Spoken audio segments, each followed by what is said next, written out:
Ronaldo की बात करें, I mean look at their careers, even past their prime, even in their 40s, वो हमारे यंग जो 20-25 साल खिलाड़ी हैं उनसे तेज भाग रहे हैं। And at the same time यही जो स्पोर्ट्स फैसिलिटीज की या लैब की वो बात कर रहे हैं, वाई इज द रीजन कि हमारे जो प्रीमियम फास्ट बॉलर्स हैं वो जब इंजर्ड होते हैं तो 125, 30, 35 पे आ जाते हैं।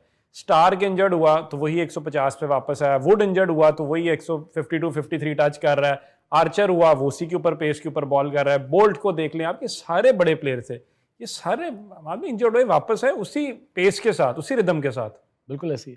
और इसकी वजह यही है कि जब आप इंजर्ड होते हैं, तो आप जब इंजरी के बाद रीहैब के अंदर जाते हैं, तो उस रीहैब से पहले एक असेसमेंट होती है आपकी, जिसमें सब कुछ देखा जाता है और फिर आपका जो रीहैब का प्लान होता है, वो उसके हिसाब से डिज़ाइन होता है। इसीलिए सब लोग जिनकी आपने एग्जांपल दी है, मैं बुमराह को भी इसमें इंक्लूड करूँगा। बुमराह को बुमराह भी भी एक करें। बहुत अच्छी एग्जांपल है। Someone who has a very strange biomechanical action. अगर आप उसका बॉलिंग का एक्शन देखें, तो वो उसकी ख़ास चीज़ें हैं कि वो अपनी टांग को भी लॉक करता है और अपने आर्म को भी लॉक करता है। इंजर्ड होता है, लेकिन वो बाउंस बैक करता है और बाउंस बैक जब करता है, तो वो उससे ज़्यादा तगड़ा होता है, जो उससे पहले होता है। तो ये सब चीज़ें इस वजह से हैं क्योंकि आपका रीहैब प्लान जो है, उसके लिए आपको एक गाइडलाइन देती है। ये इक्विपमेंट आपको गाइडलाइन देता है। ये स्पोर्ट्स साइंस लैब आपको बताती है कि इस बॉलर की इंजरी जो हुई है, उसमें ये बायोमैकेनिक्स इन्वॉल्व थे।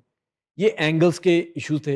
ये फॉर एग्ज़ाम्पल मसल स्ट्रेंथ का या मसल आप कह लें एगनिस्ट और एंटागनिस्ट जो मसल होते हैं, एक-दूसरे को अपोज़ कर रहे होते हैं, ये उनका इश्यू था। ये यहाँ पे चीज़ इस तरह से इम्प्लीमेंट होती नहीं है।